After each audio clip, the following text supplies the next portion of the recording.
नमस्कार दोस्तों, मैन्युफैक्चरिंग और क्वालिटी कंट्रोल में चार शब्द बहुत बार सुनने को मिलते हैं, सीपी, सीपीके, पीपी और पीपीके। कई लोग इसमें हमेशा कंफ्यूज रहते हैं, लेकिन आज के इस वीडियो में हम इन्हें बहुत ही आसान उदाहरण और फॉर्मूले के साथ समझेंगे। मान लीजिए आपके पास एक कार है और आपको उसे एक गैराज के अंदर पार्क करना है। यहाँ गैराज की चौड़ाई आपकी स्पेसिफिकेशन लिमिट LSSL और USL है, यानी इससे बाहर गए तो गाड़ी टकरा जाएगी। और आपकी कार की चौड़ाई आपका प्रोसेस वेरिएशन, प्रोसेस का फैलाव है। इसे ध्यान में रखिए, सब समझ आ जाएगा। सबसे पहले बात करते हैं सीपी की। इसे प्रोसेस कैपेबिलिटी कहते हैं।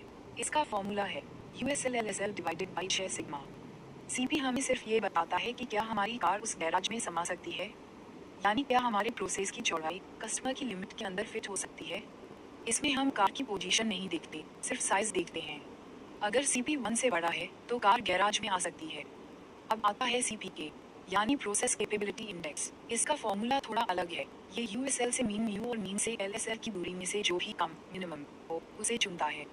आसान शब्दों में सीपी ने बताया कि कार अंदर आ सकती है, लेकिन सीपीके ये देखता है कि कार गैराज के बिल्कुल बीच में सेंटर खड़ी है या नहीं।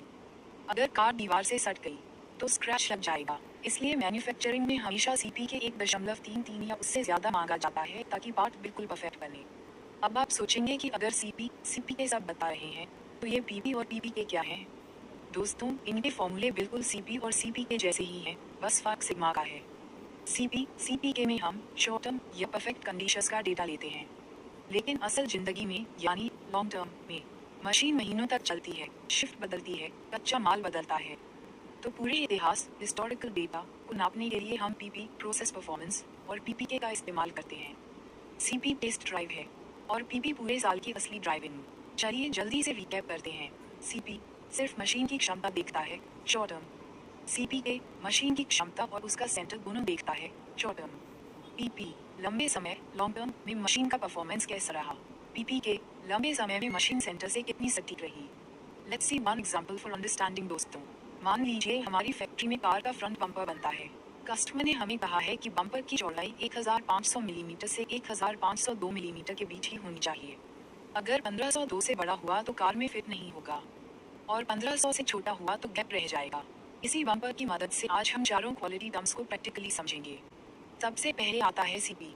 सीपी हमें सिर्फ ये बताता है कि हमारी इंजेक्शन मोल्डिंग मशीन में इतनी क्षमता है कि वो तय लिमिट 2 मिलीमीटर का गैप के अंदर बम्पर बना सके। अगर हमारे बनाए गए बम्पर्स की कुल चौड़ाई का फैलाव वेरिएशन कस्टमर की लिमिट से कम है तो हमारा सीपी बहुत बढ़िया, 1 से ज़्यादा आएगा। ये सिर्फ मशीन की ताकत दिखाता है, उसका सेंटर नहीं। अब बात करते हैं सीपीके की।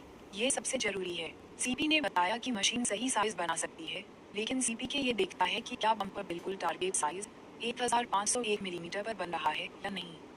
अगर बम्पर साइज में तो ठीक है, लेकिन लिमिट के बिल्कुल किनारे जैसे 1501.9 मिलीमीटर पर बन रहा है तो रिजेक्शन का खतरा बढ़ जाएगा। इसलिए ऑटोमोटिव में सीपीके 1.67 या उससे ज़्यादा का टारगेट रखा जाता है ताकि हर बम्पर कार में बिना किसी शिकायत के फिट हो जाए। अब मान लीजिए मशीन ने पहले दिन तो बहुत परफेक्ट बम्पर बनाए, शॉर्ट टर्म सीपीके, लेकिन पूरे महीने में क्या हुआ। कभी प्लास्टिक का दाना अलग आया, कभी मशीन का तापमान बदल गया, तो कभी ऑपरेटर बदल गया। इस लंबे समय लॉन्ग टर्म के पूरे डेटा को नापने के लिए हम पीपी और पीपीके का इस्तेमाल करते हैं। फॉर्मूला वही है, बस इसमें पूरे महीने का असल वेरिएशन $S जोड़ा जाता है। अगर पूरे महीने उतार चढ़ाव के बाद भी बम्पर सही बने तो आपका पीपीके मजबूत रहेगा। तो दोस्तों, अगली बार जब भी आप बम्पर या किसी भी पार्ट का पीपीएफबी या क्वालिटी ऑडिट करें तो इस उदाहरण को याद रखें। वीडियो पसंद आया हो तो सब्सक्राइब जरूर करें।